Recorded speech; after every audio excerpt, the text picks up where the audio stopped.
Introdução. O caminho começa com uma escolha. Desde o instante em que despertamos, antes mesmo de nos levantarmos da cama, uma decisão já está diante de nós. Ela não se impõe com violência, nem se apresenta com trombetas ou sinais visíveis. É sutil, mas poderosa. E ainda assim, será ela que moldará o restante do nosso dia, e, a longo prazo, a direção da nossa vida. Estamos falando da escolha entre andar com Deus ou seguir o fluxo do mundo. Entre ouvir a voz do Espírito ou nos deixarmos levar pelo ruído constante do pecado disfarçado de normalidade. Talvez você nunca tenha parado para pensar nisso, mas cada manhã é um portal espiritual.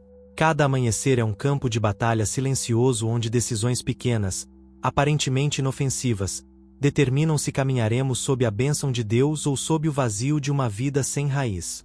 O Salmo 1 não começa com consolo, nem com promessas genéricas de bem-estar. Ele começa com uma distinção, com uma linha traçada entre dois caminhos, o do justo e o do ímpio. E o mais impactante é que essa separação não acontece no fim da vida, mas no início de cada dia. O justo não é apenas aquele que fez uma oração no passado ou que frequenta um culto aos domingos. O justo é aquele que, todas as manhãs, decide novamente não andar segundo o conselho dos ímpios, não se deter no caminho dos pecadores e não se assentar na roda dos escarnecedores. É alguém que, em meio à correria, ao celular vibrando e às responsabilidades do cotidiano, escolhe buscar a Deus antes de tudo. Escolhe meditar na palavra, mesmo com os olhos ainda pesados de sono. Escolhe começar o dia de joelhos, antes de ficar de pé diante do mundo. Essa é a escolha que está diante de mim, de você e de todos que ouvem essa mensagem. E o mais extraordinário é que não é uma escolha solitária. Deus mesmo nos convida, pela sua palavra, a seguir o caminho da vida. Ele nos oferece a sabedoria necessária, a força espiritual e a graça para dizer não ao pecado e sim à sua vontade. O Senhor não exige perfeição no despertar, mas disposição. Não espera uma santidade pronta, mas um coração quebrantado e disposto a caminhar com Ele. A bênção não está em nunca errar, mas em escolher o caminho certo todas as vezes que cairmos. Ao longo deste estudo, vamos mergulhar em cada versículo do Salmo 1, mas também vamos olhar para vidas que o exemplificaram. José no Egito, Davi no deserto, Maria em Nazaré, Daniel em Babilônia. Veremos que o justo não é poupado do sofrimento, mas é sustentado em meio a ele. Veremos que há um tipo de prosperidade que não depende de dinheiro, fama ou reconhecimento, mas que flui como águas vivas de dentro da alma. E veremos, acima de tudo, que esse caminho está aberto a todos os que escolhem começar o dia com Deus. Por isso, se este conteúdo já despertou algo dentro de você, uma inquietação, uma vontade de viver com mais profundidade espiritual, de romper com a superficialidade e de caminhar de fato com Deus, eu quero te convidar a se juntar a nós nessa jornada. Este canal, Audiolivros Diários, existe exatamente para isso. Para ajudar você a começar cada manhã ouvindo a voz certa, plantando as sementes certas e firmando as raízes no lugar certo. Inscreva-se e permita que a palavra de Deus acompanhe seus primeiros passos todos os dias. Não há maneira mais sábia de viver do que começar cada dia com Ele. Capítulo 1, 2 caminhos, 2 destinos. O Salmo 1 começa com uma declaração tão clara quanto inquietante. Há apenas 2 caminhos possíveis diante de nós. Não há uma terceira via, não existe uma neutralidade espiritual, nem um meio-termo confortável onde possamos permanecer espectadores da vida. O justo e o ímpio não são apenas categorias morais, eles são representantes de destinos opostos. E é justamente isso que faz desse salmo uma advertência urgente. A Bíblia não nos dá o luxo de tratar a vida espiritual como algo opcional, como se fosse apenas um adereço a ser colocado ou removido conforme o humor do dia. Desde o primeiro verso, Deus nos coloca diante de uma bifurcação. Ou estamos no caminho da bênção ou no caminho da perdição. Esse contraste não poderia ser mais relevante em tempos como os nossos. Vivemos em uma sociedade onde tudo parece relativo, onde cada um é incentivado a criar sua própria verdade e trilhar sua própria versão de certo e errado. Porém, a palavra de Deus permanece inabalável ao declarar que há apenas 2 destinos possíveis: o caminho da vida, que é estreito, exigente e conduz à presença eterna de Deus, e o caminho da morte, que é largo, sedutor, conveniente, mas termina em ruína. E o mais assustador é que esse segundo caminho raramente se apresenta como perigoso. Ele se disfarça de normalidade, de aceitação social, de sucesso aos olhos humanos. É o caminho dos que vivem apenas para si mesmos, dos que não consultam a Deus para suas decisões, dos que estão ocupados demais para abrir a Bíblia, dos que tratam a santidade como algo ultrapassado. O justo, por outro lado, é alguém que vive em oposição a essa corrente. Não porque se ache melhor, mas porque entendeu que seguir a Deus exige renúncia. Ele decidiu não andar no conselho dos ímpios, ou seja, não seguir os padrões que o mundo impõe como normais. Decidiu não se deter no caminho dos pecadores, ou seja, não permanecer nas práticas que desagradam a Deus mesmo que pareçam inofensivas.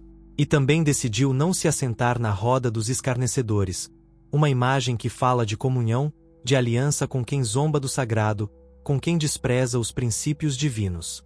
O justo é aquele que, dia após dia, escolhe ser separado, não no sentido de se isolar do mundo, mas de não se conformar com ele. Essa separação, contudo, não é apenas comportamental. Ela nasce no coração.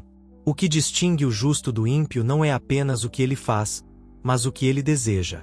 O ímpio talvez seja moralmente correto aos olhos da sociedade, mas seu coração está distante de Deus.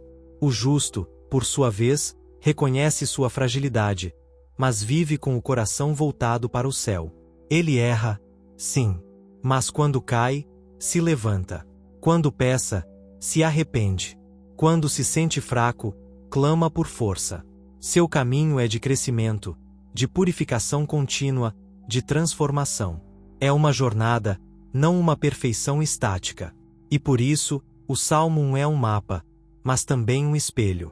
Ele nos mostra o caminho, mas também revela onde estamos. Não se trata de decorar versículos ou repetir fórmulas religiosas. Trata-se de olhar honestamente para a própria vida e perguntar: com quem tenho andado? O que tenho consumido com os olhos e com os ouvidos? Que tipo de conselho tem moldado minhas decisões? Tenho me acomodado com o pecado ou o tenho combatido? Tenho sido movido pelo desejo de agradar a Deus ou apenas pelas pressões da rotina?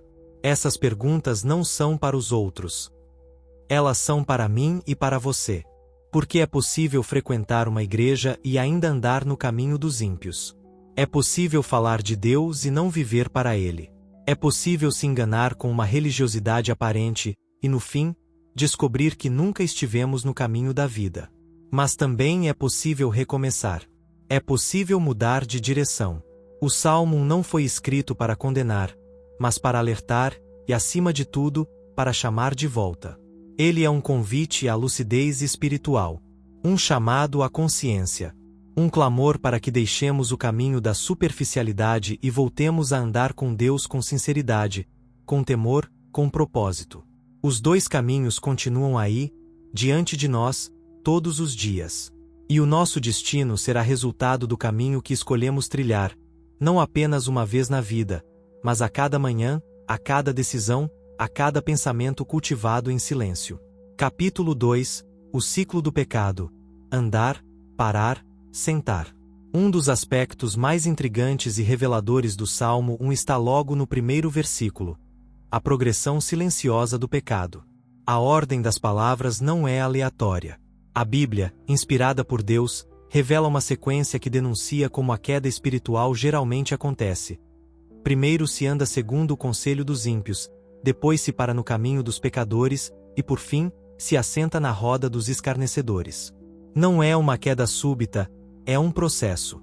É um ciclo que se instala aos poucos, geralmente sem alarde, e que, quando se percebe, já criou raízes profundas no coração.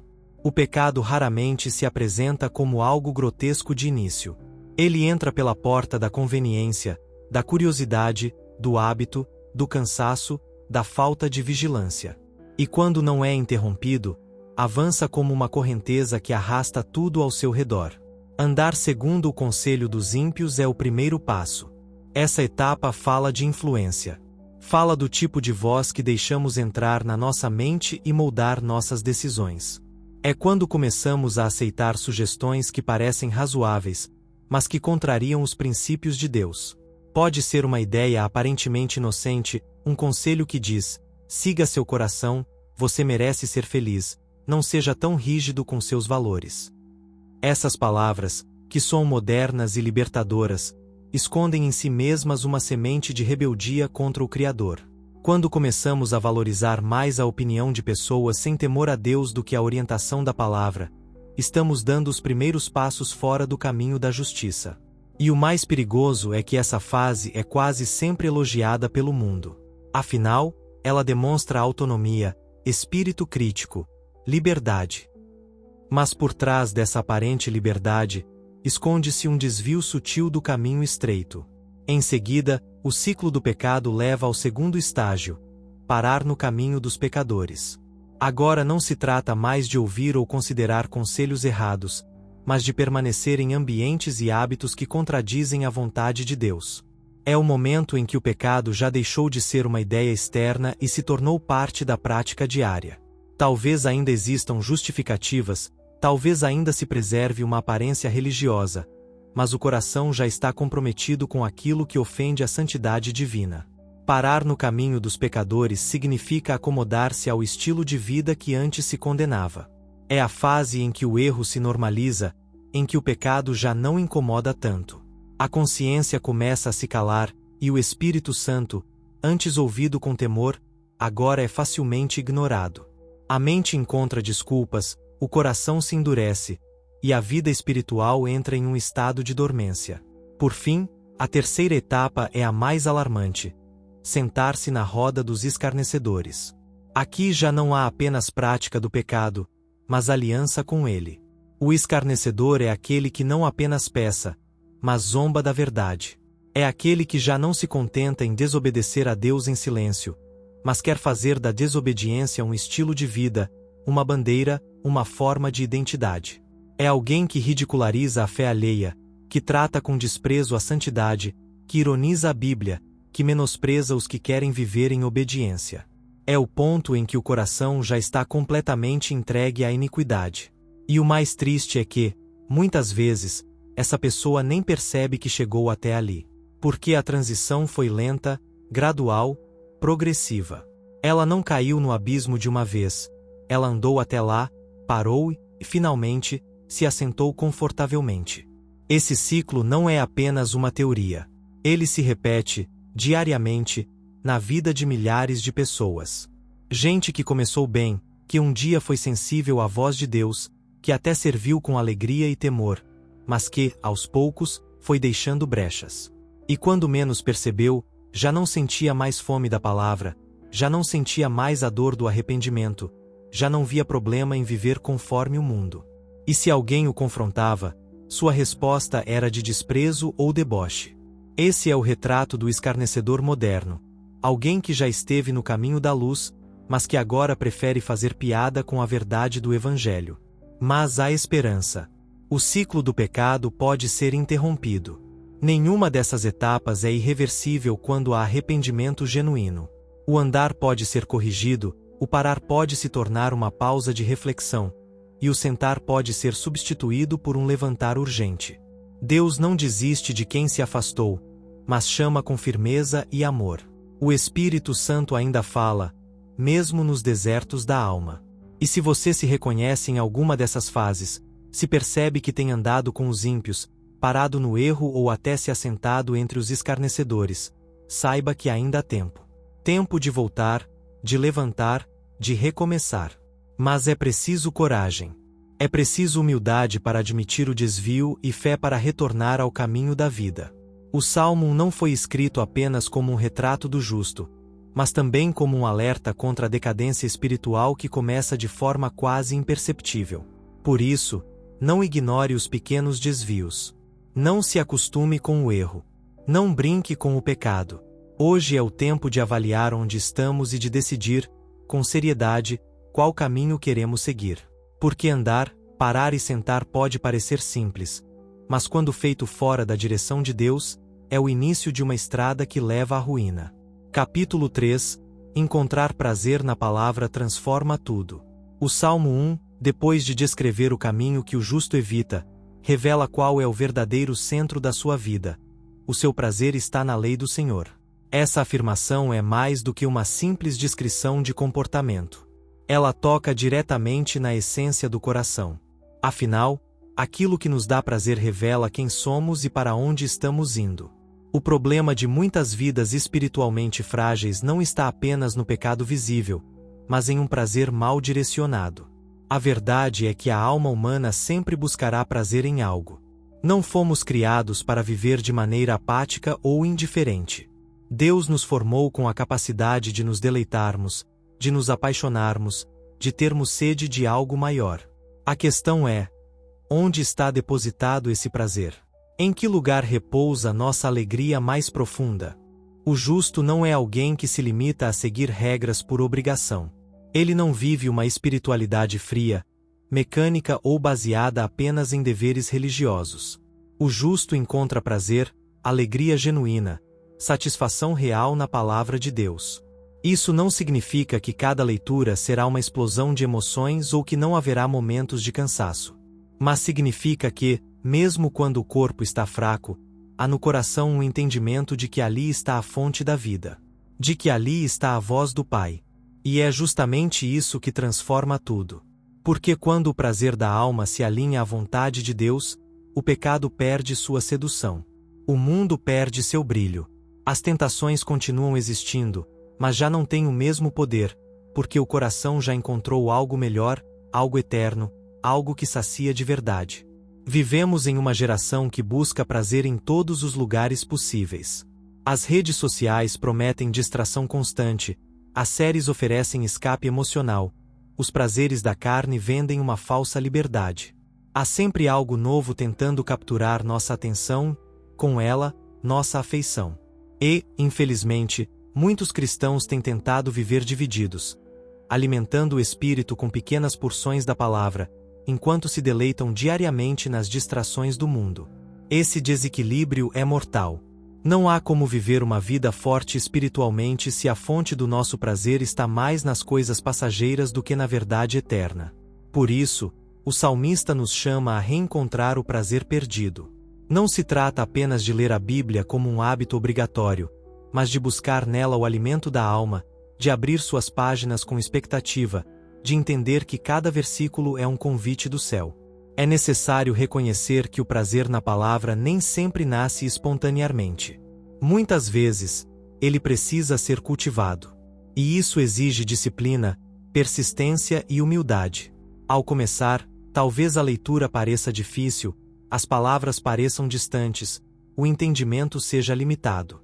Mas, com o tempo, o Espírito Santo começa a iluminar os textos, a torná-los vivos, a aplicar cada verdade de forma pessoal. A Bíblia deixa de ser um livro religioso e se transforma em uma carta viva de Deus para nós. E então, algo poderoso acontece. A palavra passa a moldar nosso caráter, a corrigir nosso caminho, a acalmar nossos medos, a despertar nossa fé. Aquilo que antes era difícil se torna necessário. Aquilo que parecia distante se torna íntimo. O prazer passa a ser natural, porque o coração foi transformado. E é isso que muda tudo.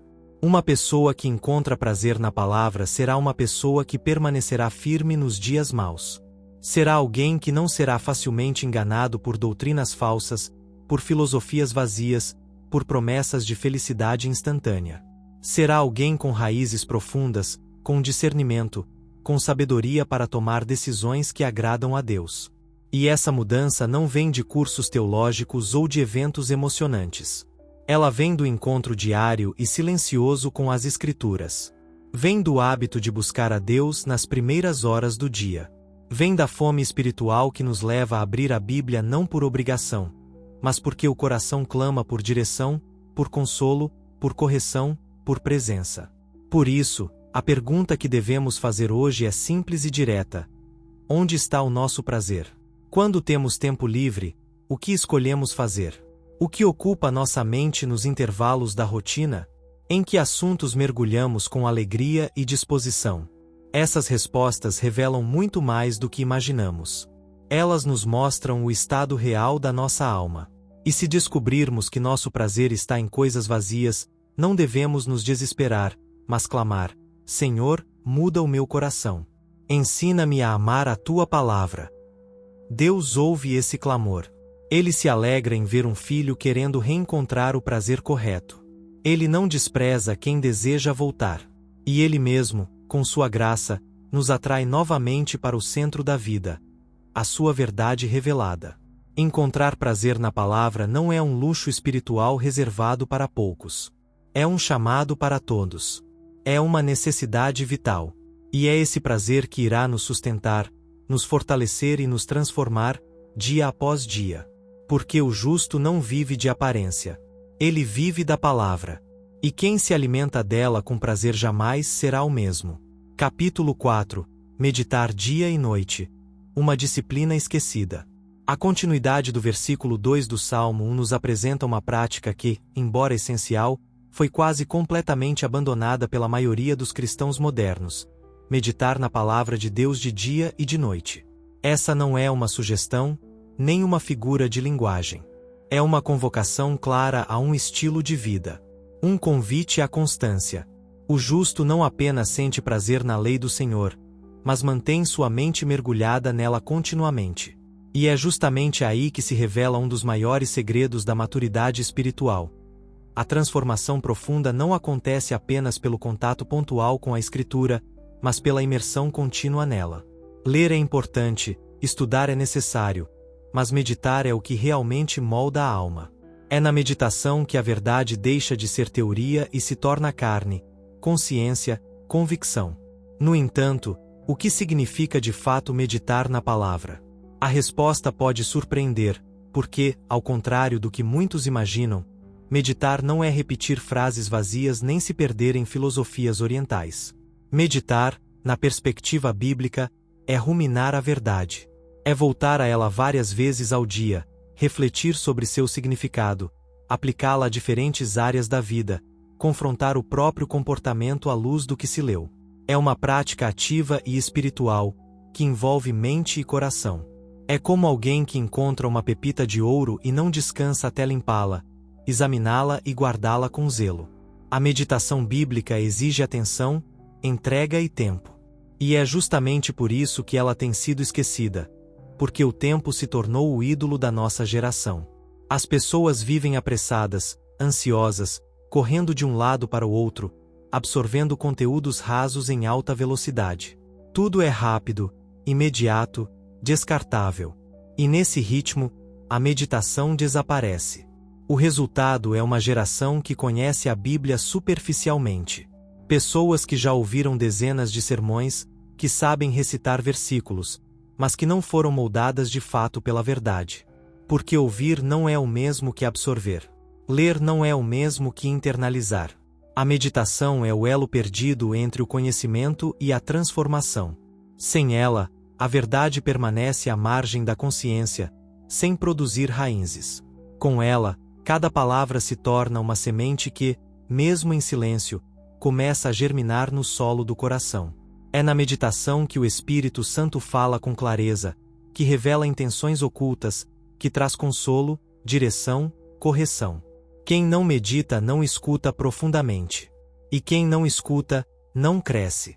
Meditar de dia e de noite não significa viver isolado do mundo, repetindo versículos como um mantra.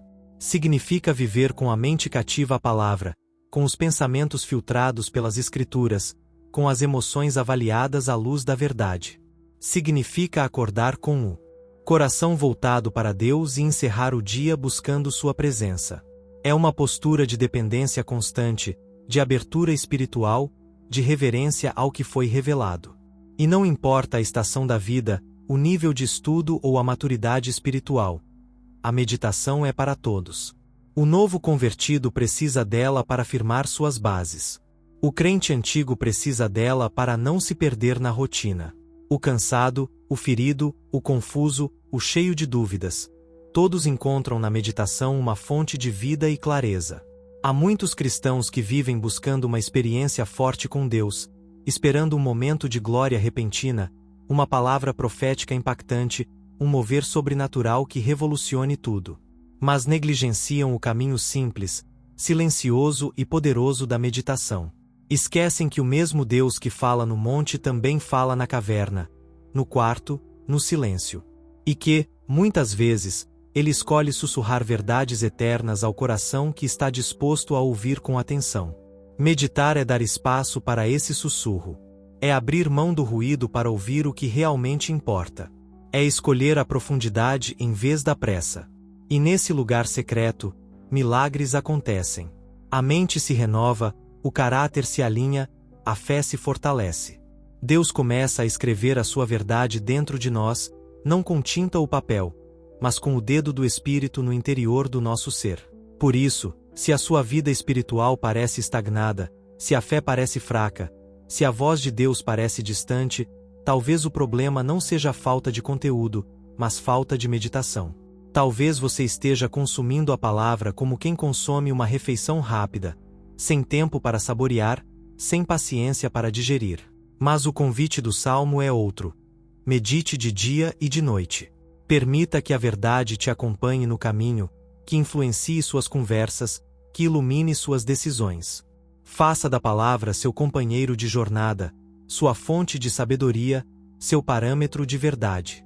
E você verá, com o tempo, uma transformação silenciosa, mas profunda. A alma encontrará descanso. O coração será realinhado. E a vida começará a frutificar. Capítulo 5.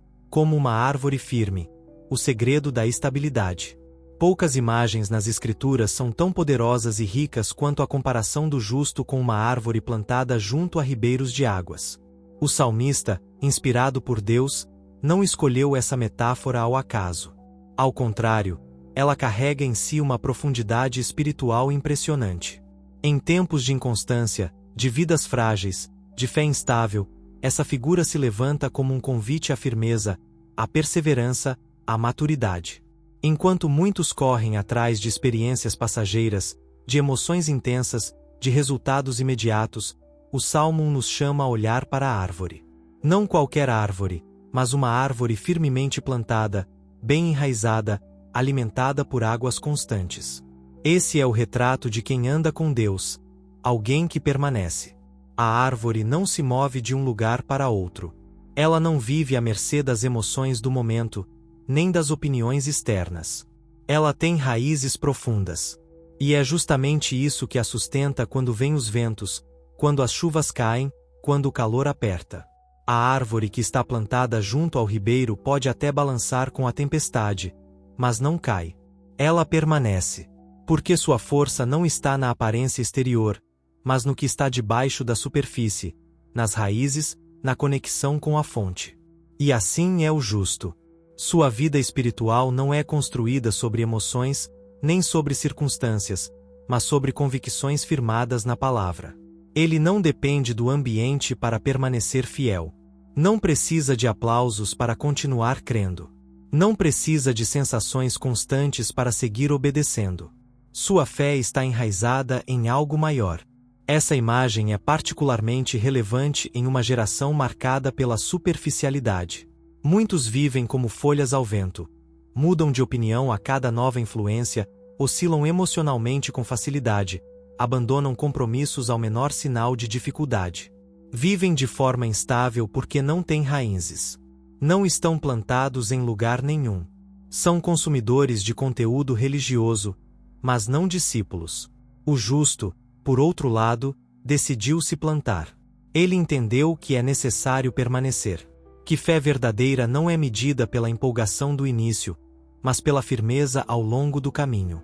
Que não basta ouvir a palavra uma vez por semana, é preciso estar constantemente ligado à fonte. Estar plantado também fala de localização. A árvore do justo está junto a ribeiros de águas. Isso significa que ela foi posicionada estrategicamente para receber alimento constante. Em outras palavras, o justo não se coloca em qualquer lugar. Ele escolhe cuidadosamente onde está, com quem está, o que consome, o que alimenta a alma. Ele entende que não pode se expor a qualquer tipo de ambiente, que não pode permitir que sua mente seja inundada por conteúdos tóxicos, que não pode tratar como neutras as influências que o cercam. Ele sabe que precisa estar perto da água viva. E não se trata de um esforço isolado, mas de uma decisão diária. Buscar a presença de Deus, mergulhar na palavra, orar, silenciar o coração, desconectar-se do ruído do mundo. É nesse ambiente que a alma floresce. A estabilidade que vem de estar plantado junto às águas não significa ausência de lutas. Significa resistência no meio delas. A árvore não deixa de enfrentar dias secos, pragas, ventos ou estações difíceis. Mas ela sobrevive, e mais que isso, ela floresce no tempo certo. É essa a promessa de Deus para aqueles que permanecem firmados nele. Mesmo que o mundo desabe ao redor, mesmo que a dor chegue, mesmo que os recursos humanos se esgotem, a alma que está enraizada na fonte divina continuará de pé. E esse tipo de firmeza é precioso demais para ser ignorado. Porque quem tem raízes profundas não se assusta com qualquer tempestade. Quem está firmado na rocha não se desespera quando as estruturas do mundo desabam. Quem confia em Deus pode até chorar, mas não será destruído. Em contraste, muitos tentam viver uma espiritualidade de vasos. Bonita por fora, mas frágil por dentro. Sem raízes, sem profundidade, dependente de ambientes controlados. Essa fé até impressiona à primeira vista, mas não resiste ao tempo. Já a fé do justo é como a da árvore. Silenciosa, firme, progressiva, resistente. Ela cresce devagar, mas cresce com consistência. E à medida que cresce, oferece sombra, dá frutos, sustenta outros. Uma vida espiritual firme não abençoa apenas quem a vive, mas todos ao redor. Filhos, amigos, irmãos em Cristo, desconhecidos, todos se beneficiam da presença de alguém enraizado em Deus. Porque essa pessoa se torna um canal de vida, uma referência em meio à confusão, uma testemunha silenciosa da fidelidade divina. Por isso, é tempo de fazer uma avaliação honesta. Como está a nossa vida espiritual? Temos raízes profundas ou estamos vivendo de aparência? Estamos plantados junto ao ribeiro ou distantes da fonte? A estabilidade que tanto buscamos não virá de fora, mas de dentro. Não depende de circunstâncias favoráveis, mas de uma conexão constante com Deus. Ser como uma árvore firme é uma escolha. É um estilo de vida. E o Salmo nos garante: quem assim vive, será abençoado. Capítulo 6. As águas que sustentam a alma. Ao descrever o justo como uma árvore plantada junto a ribeiros de águas, o Salmo nos revela mais do que uma metáfora de estabilidade, nos apresenta uma verdade espiritual vital. O justo vive sustentado por uma fonte invisível, constante e sobrenatural. Essa fonte são as águas que correm silenciosamente, mas nunca deixam de fluir. Elas não dependem da estação, do clima ou das circunstâncias. São águas que vêm do alto, da presença de Deus, da sua palavra viva e eficaz.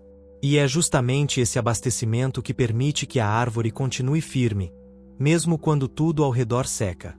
Em outras palavras, o segredo da vida do justo está naquilo que o alimenta. Não é o ambiente externo que determina sua força, mas a fonte da qual ele bebe. Essas águas representam a comunhão contínua com o Espírito Santo. Não se trata de uma visita ocasional à presença de Deus, mas de uma conexão profunda e diária com Ele. Muitos vivem com a alma ressecada porque, embora conheçam o rio, não estão perto dele. Sabem que existe água, mas não se aproximam o suficiente para serem tocados. Vivem no limite, à margem, esperando que uma gota ocasional caia sobre si. Mas o Salmo não fala de alguém que espera a chuva, e sim de alguém que está plantado onde o rio flui. Isso muda tudo. Porque quem está junto ao ribeiro não depende das nuvens. Ele não precisa de milagres pontuais, pois vive do sustento diário. Ele não corre atrás de experiências emocionais momentâneas, porque já encontrou a paz de ser nutrido constantemente pela graça de Deus.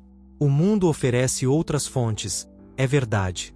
Fontes artificiais, sujas, contaminadas. São as ideologias humanas, os conselhos sem discernimento, os prazeres momentâneos que prometem refresco, mas deixam a alma ainda mais sedenta. A sociedade moderna nos empurra para poços secos, para sistemas que não saciam, para distrações que anestesiam, mas não curam. E muitos, infelizmente, trocam as águas vivas por cisternas rachadas. Tentam matar a sede com entretenimento, com relacionamentos tóxicos, com conquistas materiais, com reconhecimento humano. Mas quanto mais bebem dessas fontes, mais vazios se tornam. A alma humana foi feita para ser preenchida por algo eterno. E só existe uma fonte que pode sustentar a alma: Deus. Beber dessas águas exige proximidade e entrega. Não é possível experimentar o sustento do Espírito vivendo longe dele. Não é possível permanecer forte espiritualmente quando se negligencia a comunhão com Deus. Estar junto aos ribeiros significa construir uma vida devocional consistente.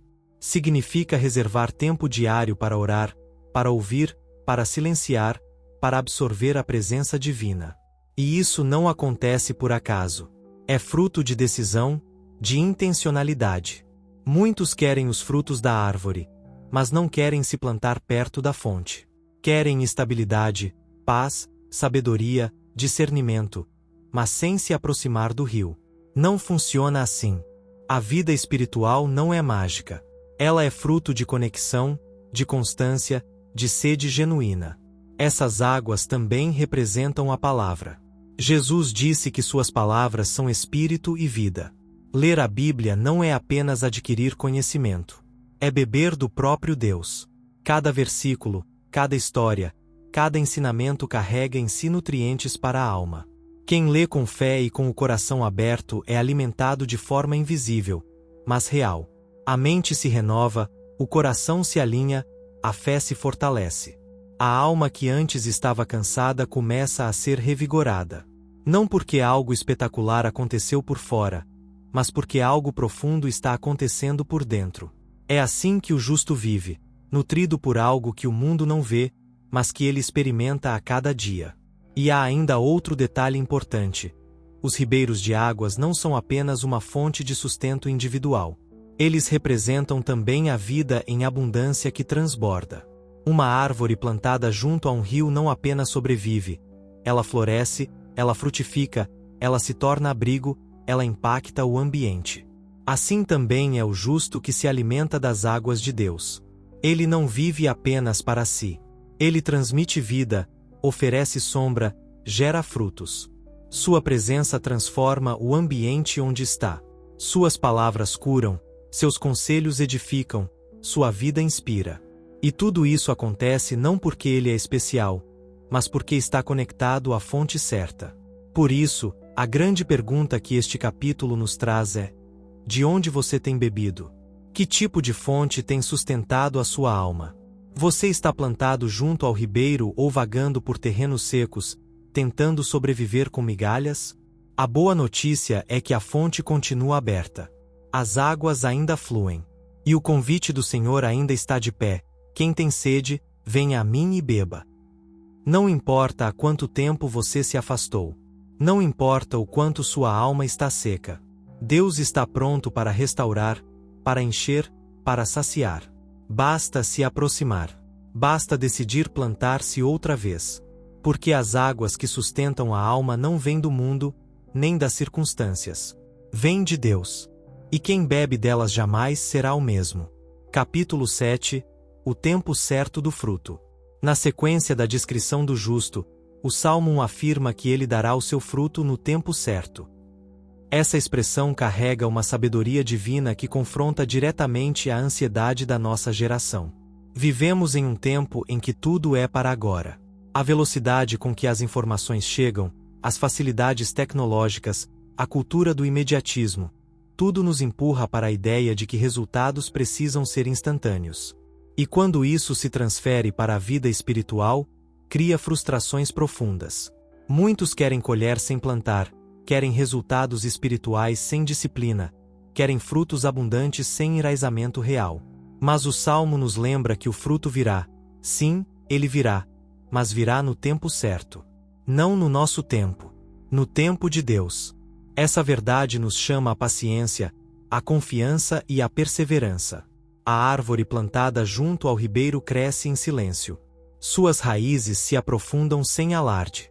Durante muito tempo, talvez não haja flores, talvez não haja frutos visíveis. Mas isso não significa que nada está acontecendo. Pelo contrário, a fase sem frutos é muitas vezes a mais crucial do crescimento. É ali que se constrói a estrutura invisível que sustentará o fruto quando ele vier. É ali que a árvore se fortalece internamente, onde se desenvolve resistência, profundidade e estabilidade. Assim também é a vida do justo. Há estações em que tudo parece estagnado. A oração continua, a busca permanece, a fidelidade é mantida, mas não se vê resultado. Nesses momentos, a tentação de desistir é grande. O inimigo sussurra que nada está mudando, que não vale a pena continuar. Mas a palavra é clara: o fruto virá no tempo certo. O tempo certo de Deus nem sempre coincide com o nosso cronograma. Enquanto queremos tudo em semanas, Ele trabalha em estações, em ciclos de maturação que envolvem muito mais do que desejamos enxergar. O Senhor não está apenas interessado em nos dar resultados.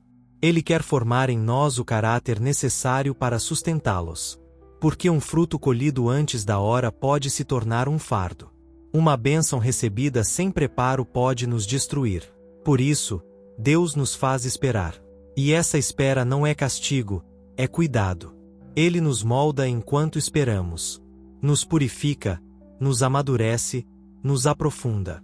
E quando finalmente chega o tempo determinado por Ele, o fruto não será apenas visível, será duradouro. Esse princípio também nos protege do erro de comparar a nossa estação com a de outros. É comum olharmos para a vida de pessoas ao nosso redor e percebermos que elas estão frutificando, que estão crescendo, que estão sendo usadas poderosamente por Deus. E então surge a dúvida: por que com eles está acontecendo e comigo não? Mas cada árvore tem seu tempo. Cada pessoa tem seu processo. Deus não trabalha em linha de produção, mas em processos únicos. O tempo do outro não é o seu tempo. E o seu tempo não será o de mais ninguém. O importante não é o quanto você já frutificou, mas se você está plantado, enraizado, nutrido pela fonte correta. O fruto virá. E quando vier, será visivelmente de Deus, não de esforço humano. Além disso, precisamos entender que o fruto não é apenas algo externo. Muitos associam frutificar com ministérios visíveis, com realizações públicas, com resultados mensuráveis. Mas os frutos que realmente importam começam por dentro. O fruto do Espírito, como Paulo descreve em Gálatas, é o caráter transformado. Amor, alegria, paz, paciência, bondade, fidelidade, mansidão, domínio próprio. Esses frutos são invisíveis a olho nu, mas são os que mais revelam a presença de Deus em alguém. Você pode estar frutificando agora mesmo e não perceber. A maneira como responde ao sofrimento, como lida com a crítica, como perdoa, como permanece em Deus mesmo em silêncio, tudo isso são sinais de maturidade. E Deus vê. E isso glorifica o nome dele. Portanto, não se desespere pela falta de resultados visíveis. Não despreze os dias de raízes. Não se precipite tentando fabricar frutos pela força do braço. O justo frutifica no tempo certo, e esse tempo é determinado por um Deus que conhece cada detalhe, cada estação, cada desafio. Ele não se atrasa. Ele não se esquece. Ele está trabalhando mesmo quando você não vê. O fruto que ele prepara será doce, será abundante e será eterno. Mas para isso, é preciso permanecer. A árvore não escolhe quando vai frutificar. Ela apenas se mantém firme, perto da água, aberta à luz. E, no tempo determinado, ela floresce. Assim também será com você. Não é uma possibilidade, é uma promessa. E as promessas de Deus nunca falham. Capítulo 8. A folha que não murcha. Perseverar nas estações secas. Ao descrever o justo, o Salmo 1 afirma que a sua folha não murcha. Mais uma vez, o Espírito de Deus nos oferece uma imagem viva, carregada de significado. A folha, embora pequena diante da árvore, é visível. Ela revela a saúde interna da planta.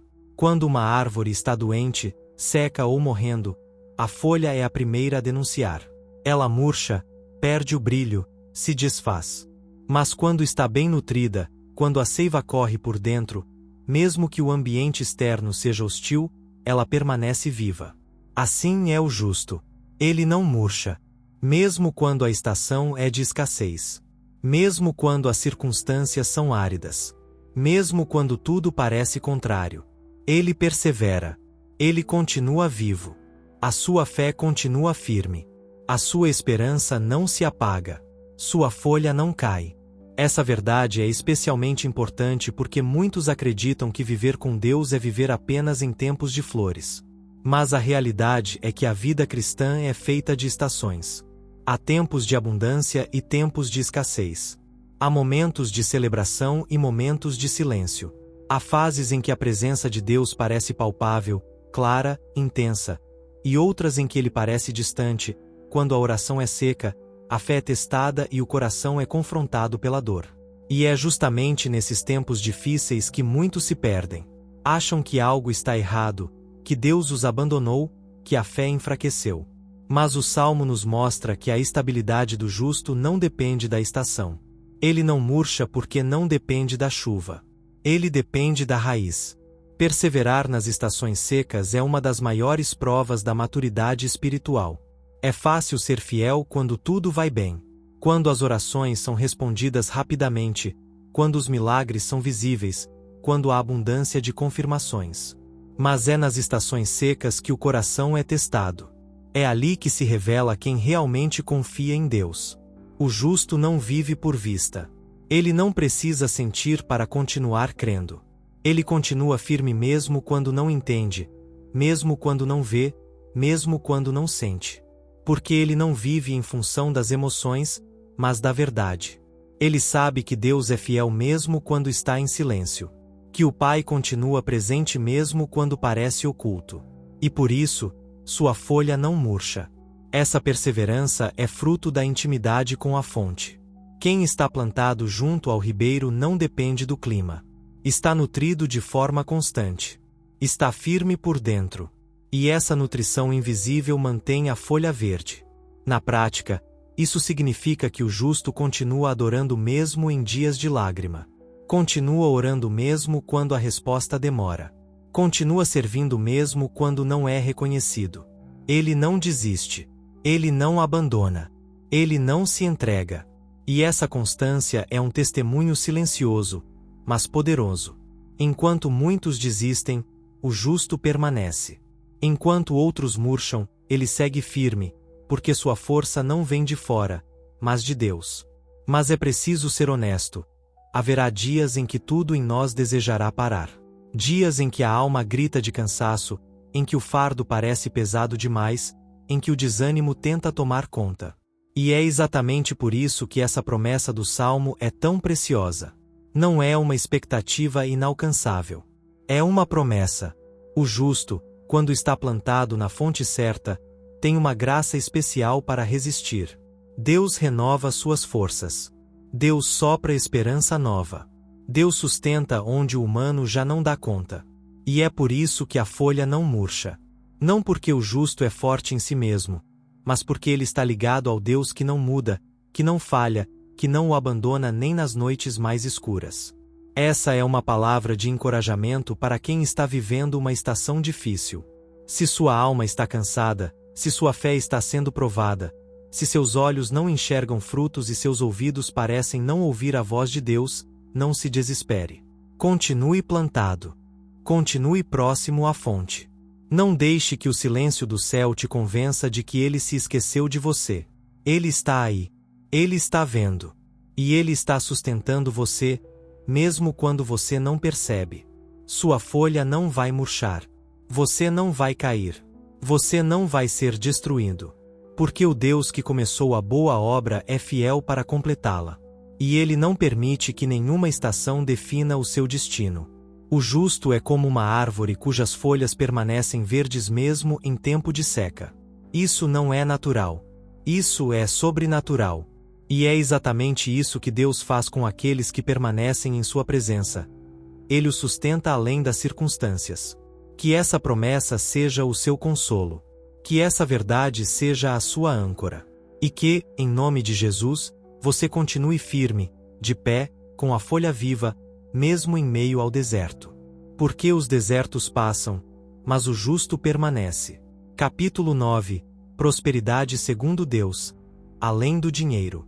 O Salmo 1 termina a descrição do justo com uma frase que, para muitos, soa como uma promessa extraordinária: tudo quanto fizer prosperará.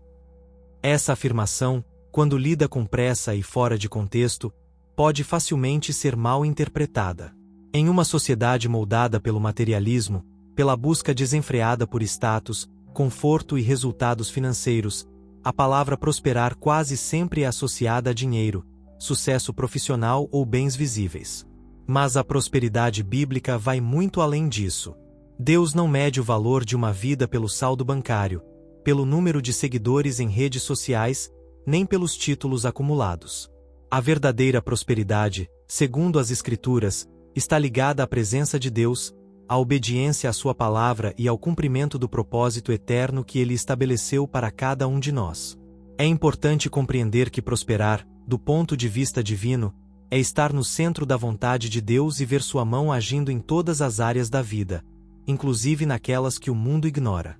Quando o salmista declara que o justo prospera em tudo o que faz, ele não está dizendo que cada plano pessoal será um sucesso imediato, nem que tudo dará certo conforme nossos desejos humanos. O que ele afirma é que, quando alguém anda com Deus, medita em sua palavra, evita o pecado e permanece plantado junto à fonte, todas as suas ações passam a estar alinhadas com os princípios eternos. E isso traz uma consequência natural. Tudo o que ele faz será bem-sucedido, não porque ele é infalível, mas porque Deus está com ele. E onde Deus está, há propósito, há direção, há fruto. A prosperidade do justo pode incluir estabilidade financeira, sim, mas ela não depende disso. Muitas vezes, ela se manifesta em paz interior em meio ao caos, em sabedoria para tomar decisões difíceis, em relacionamentos restaurados, em filhos que crescem com temor a Deus, em saúde emocional em tempos de crise, em contentamento mesmo quando os recursos são limitados. Essa prosperidade é silenciosa, mas poderosa. Ela não chama a atenção do mundo, mas glorifica a Deus. É por isso que muitos justos não serão reconhecidos pelos padrões humanos. Podem viver com simplicidade, longe dos holofotes, mas suas vidas carregam uma força espiritual que transforma tudo ao redor. E essa é a prosperidade que realmente importa. Por outro lado, há pessoas que conquistaram tudo o que o mundo admira: riqueza, influência, fama, mas que vivem em profunda miséria interior. Dormem mal, vivem em conflito, carregam culpas, medos, vazio. A Bíblia é clara ao dizer que não adianta ganhar o mundo inteiro e perder a alma. A prosperidade que não vem de Deus, cedo ou tarde, se transforma em ruína. Já a prosperidade que vem da obediência ao Senhor é duradoura, saudável e cheia de significado. Ela abençoa não apenas quem a recebe, mas todos ao seu redor. Ela se multiplica, se transforma em legado, alcança gerações. É esse tipo de prosperidade que o justo experimenta. Outro ponto importante é que a prosperidade de Deus é progressiva. Nem sempre ela é visível de imediato. Às vezes, ela começa no invisível, na mudança de mentalidade, na cura interior, na libertação de vícios, na restauração da identidade. Depois, ela começa a se manifestar no ambiente, decisões mais sábias, relacionamentos mais saudáveis, portas certas se abrindo, recursos chegando no tempo certo. E mesmo quando há perdas, há paz. Mesmo quando há lágrimas, há direção. Mesmo quando há desertos, há mananciais escondidos. Essa prosperidade não depende do clima, mas da aliança. Não depende das circunstâncias, mas da palavra que foi plantada. Quem anda com Deus pode até passar por vales, mas sairá mais forte. Pode até ser atacado, mas não será destruído. Pode até ser desacreditado, mas verá a mão de Deus o sustentando, passo a passo. É por isso que, ao lermos que tudo quanto fizer prosperará, precisamos ampliar nosso entendimento. Isso não é uma fórmula mágica. Não é uma promessa para os que apenas recitam versículos, mas vivem longe de Deus. É uma consequência para os que vivem de acordo com a palavra. É fruto de uma vida entregue, separada, obediente. E se essa for a nossa realidade, podemos descansar. Porque, mesmo sem ver todos os resultados agora, saberemos que estamos plantando sementes eternas. E que, no tempo certo, o fruto virá. A prosperidade bíblica não grita, não se exibe, não precisa provar nada a ninguém. Ela se manifesta com autoridade, com paz, com estabilidade. E o mais belo, ela glorifica a Deus. Por isso, se você tem buscado prosperar, pare e reflita. Onde está o seu foco? Você está buscando apenas resultados externos ou está disposto a viver o processo interno de transformação? Está disposto a se alinhar com a vontade de Deus, ainda que isso signifique renunciar a atalhos? Está pronto para confiar em um Deus que talvez não te dê tudo o que você quer, mas que sempre te dará o que você precisa? A verdadeira prosperidade está aí, acessível, real, transformadora, para todo aquele que escolhe caminhar com Deus em fidelidade. E essa prosperidade é melhor do que qualquer riqueza deste mundo, porque ela permanece. E ela flui da própria presença de Deus. Capítulo 10. O ímpio é como a palha, leve, vazio, levado pelo vento. Depois de exaltar a firmeza, o fruto e a prosperidade do justo, o Salmo muda o foco com uma declaração dura e chocante. Os ímpios não são assim, mas são como a palha que o vento espalha. Esse contraste não poderia ser mais direto. Se o justo é como uma árvore plantada junto a ribeiros de águas, firme, constante, cheia de vida, o ímpio é o oposto. Instável, vazio, superficial. A palha, na linguagem bíblica, representa aquilo que é leve demais para resistir, frágil demais para permanecer e inútil demais para ser aproveitado. Não tem raiz, não tem peso, não tem substância. É levada pelo vento. Vai de um lado para o outro, sem direção, sem firmeza, sem propósito. Essa comparação confronta diretamente uma mentalidade muito comum nos dias de hoje. A ideia de que se pode viver afastado de Deus e ainda assim construir uma vida sólida. Muitos vivem como se não precisassem da verdade, como se o pecado não tivesse consequência, como se a ausência de Deus fosse apenas uma opção neutra. Mas a palavra é clara. O ímpio pode até parecer forte, influente, próspero, mas no fim, é palha. E cedo ou tarde, o vento sopra. Sempre sopra. E quando ele vem, revela o que é real e o que é apenas aparência. A tempestade não destrói a árvore firme, mas dissipa a palha em segundos. A palha também representa aquilo que é descartável. Depois da colheita, o grão é aproveitado, mas a palha é lançada fora, queimada, esquecida. Em outras palavras, é o que não tem valor duradouro. E é isso que a vida sem Deus se torna. Algo passageiro, sem significado eterno, construído sobre areia. Pode haver brilho temporário, mas não há peso de glória. Não há propósito que resista ao tempo. E o mais triste é que muitos vivem assim sem perceber. Estão sempre ocupados, sempre correndo, sempre envolvidos em algo. Mas, no fundo, a alma está vazia. A vida se tornou barulho, correria, atividades, mas sem raízes, sem direção, sem frutos que glorifiquem a Deus. A palha também é levada com facilidade. O vento não precisa ser forte. Um sopro basta. Isso fala da instabilidade emocional e espiritual de quem vive longe do Senhor. Qualquer crítica já abala. Qualquer dificuldade já paralisa. Qualquer frustração já vira motivo para desistir. Não há alicerce, não há convicção, não há resistência. E isso não acontece apenas com pessoas que nunca ouviram a palavra. Infelizmente, muitos que se dizem cristãos também estão vivendo como palha. Têm o nome de crentes, frequentam igrejas, falam sobre fé, mas na prática, não têm raiz. São guiados por emoções, por opiniões humanas, por conveniência. Estão sempre mudando, sempre inconstantes, sempre frágeis diante das pressões da vida. Essa é uma das mensagens mais duras do Salmo 1. Se não formos como a árvore, seremos como a palha. Não há um meio-termo seguro. A neutralidade espiritual não existe. Ou estamos sendo firmados em Deus ou estamos sendo carregados pelo vento deste mundo. E o vento virá. As lutas, as crises, as provações. Tudo isso vem para testar o fundamento da nossa fé. E quando vierem, o que permanecerá? Se formos apenas palha, nos perderemos. Mas se estivermos enraizados na verdade, venceremos.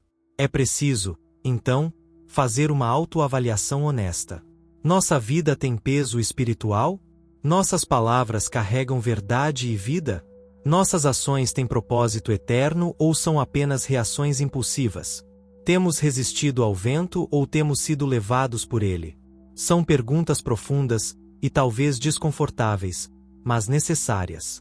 Porque Deus não nos chamou para sermos palha. Ele nos chamou para sermos árvores.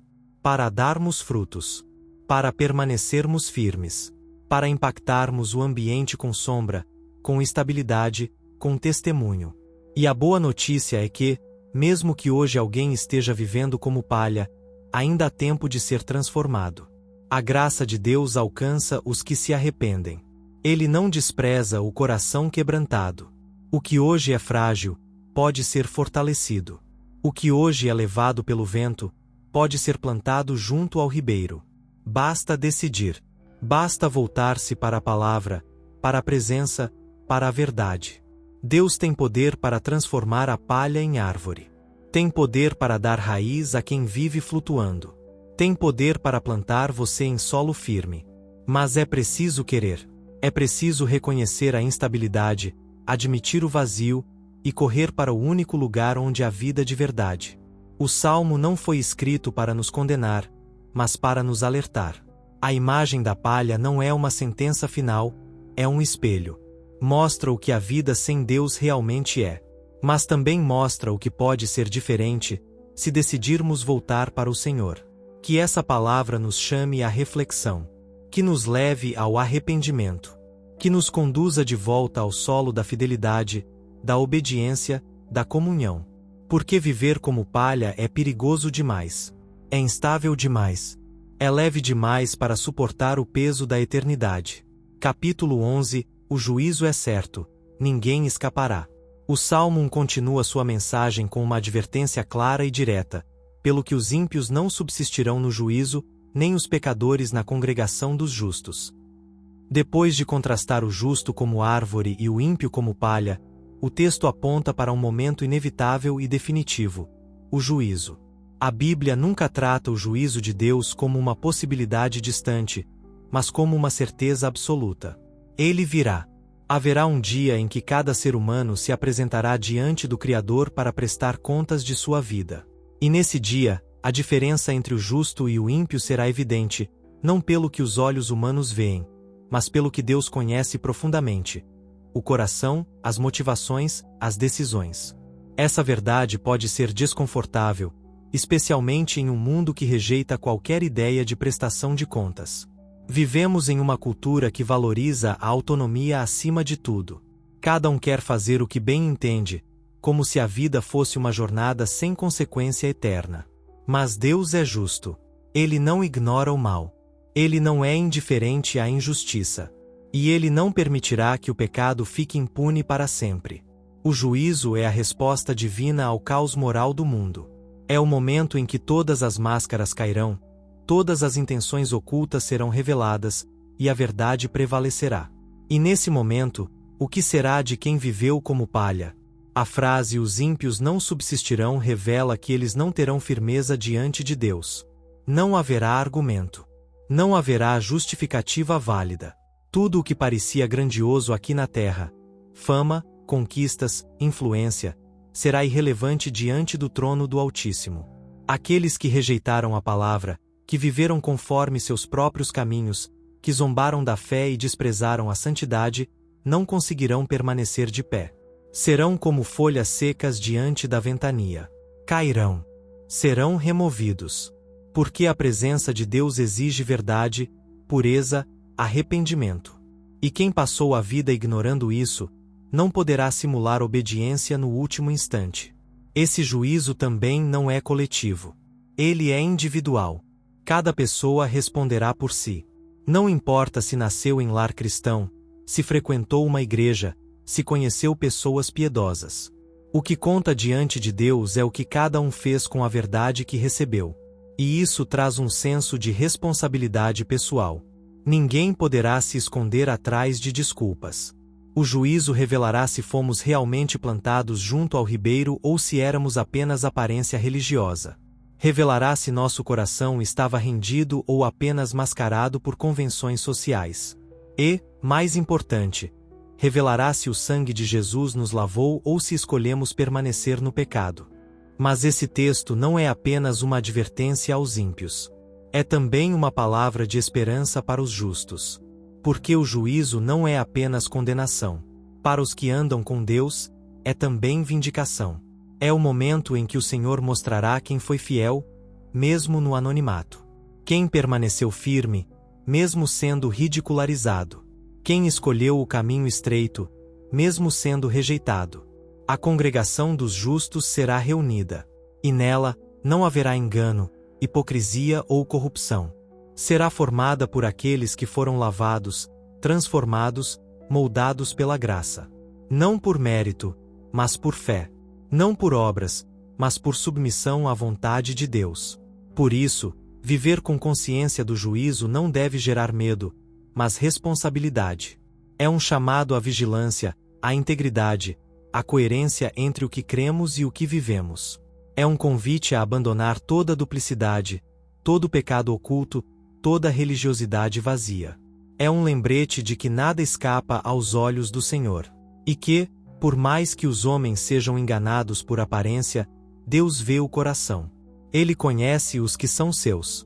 E no dia do juízo, essa verdade será escancarada. Que essa realidade nos leve a um profundo exame interior. Estamos prontos para o dia do juízo?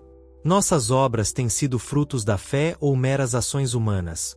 Nossa fé tem nos conduzido à obediência ou é apenas discurso vazio? Hoje ainda é tempo de mudar. Ainda é dia de graça. Ainda é possível se arrepender, se alinhar, voltar para a fonte. Porque o juízo virá. Mas aqueles que estão firmados em Cristo não precisam temer. Porque em Jesus, o juízo se transforma em vitória. A cruz já pagou nossa dívida. O sangue já nos purificou.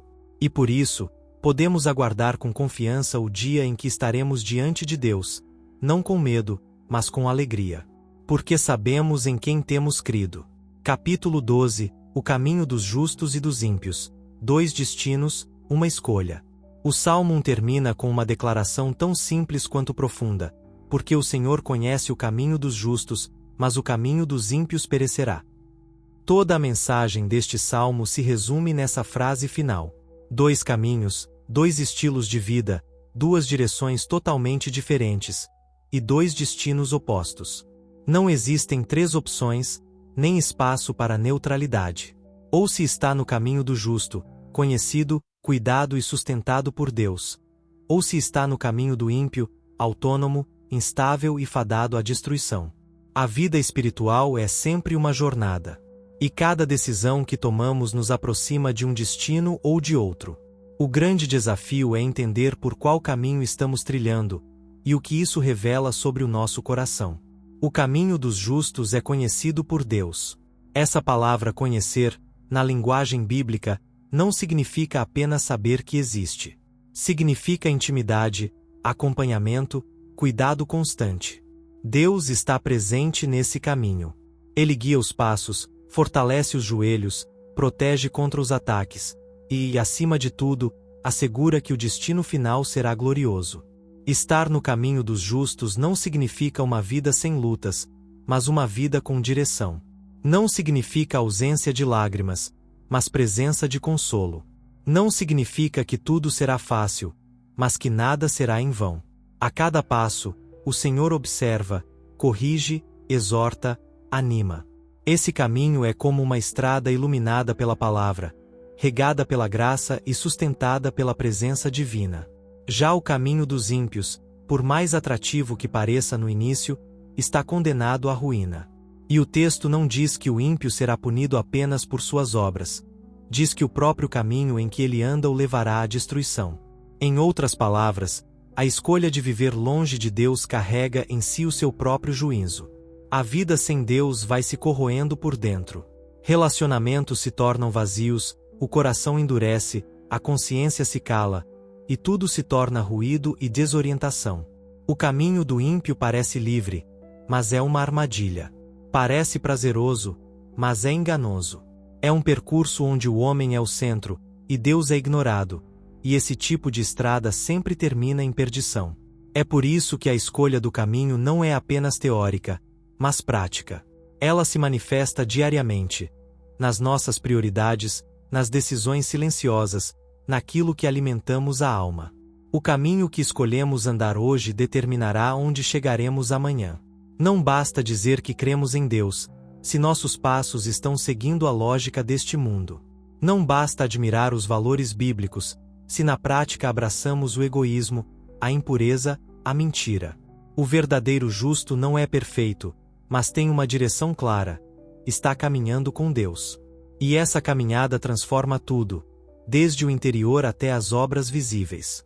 Além disso, esse versículo final revela algo reconfortante. O Senhor conhece o caminho dos justos. Mesmo quando ninguém vê, mesmo quando o justo é incompreendido, perseguido ou ignorado, Deus vê.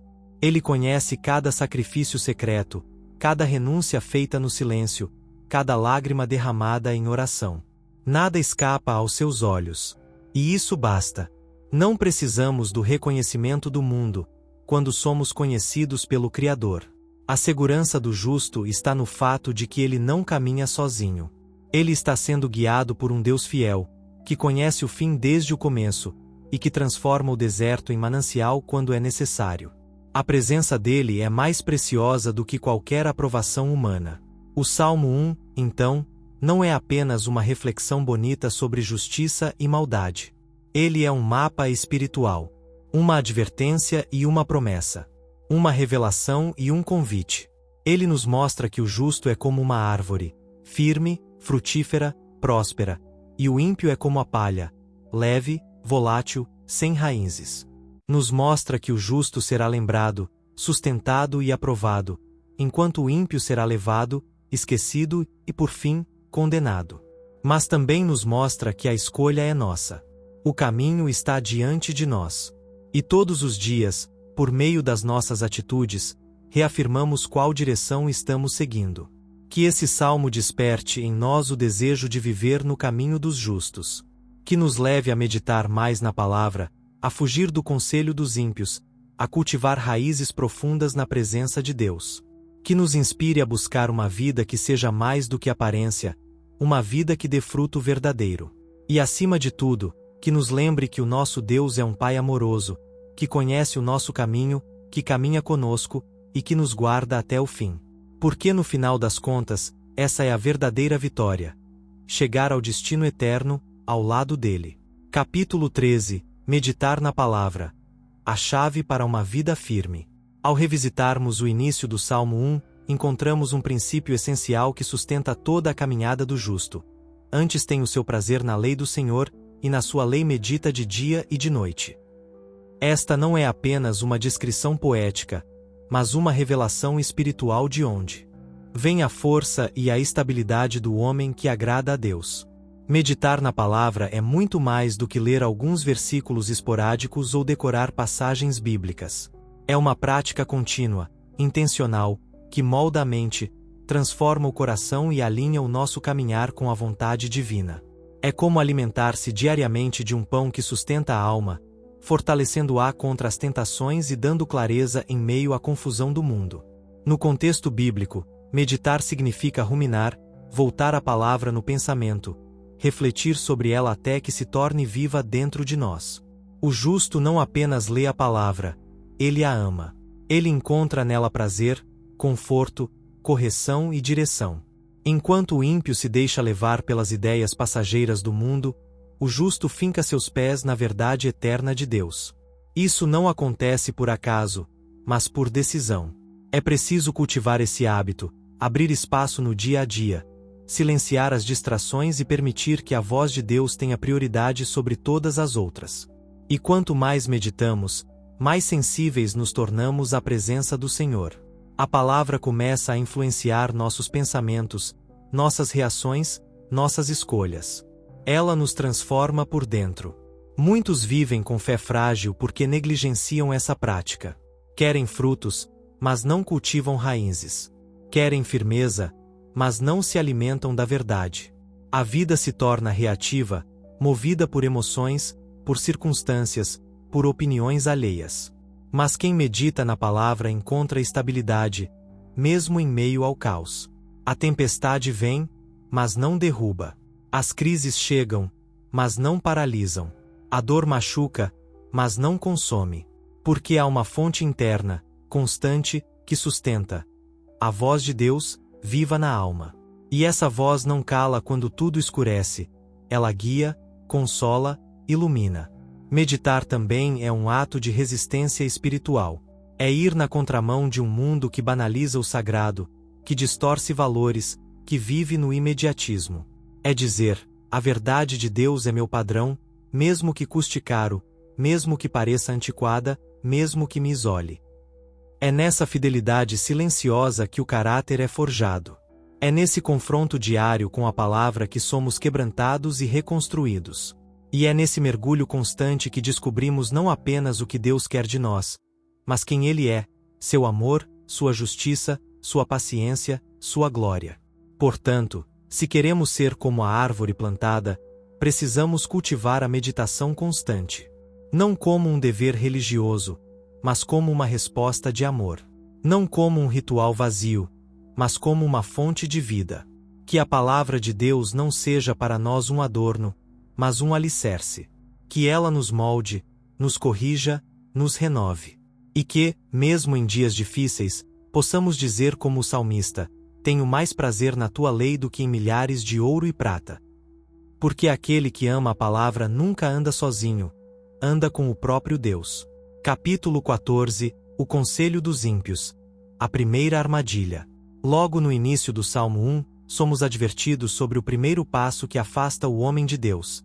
Bem-aventurado o homem que não anda segundo o conselho dos ímpios.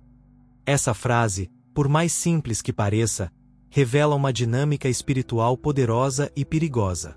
A queda espiritual não começa, na maioria das vezes, com grandes pecados escandalosos, mas com pequenos desvios, conselhos, ideias, sugestões que parecem inofensivas.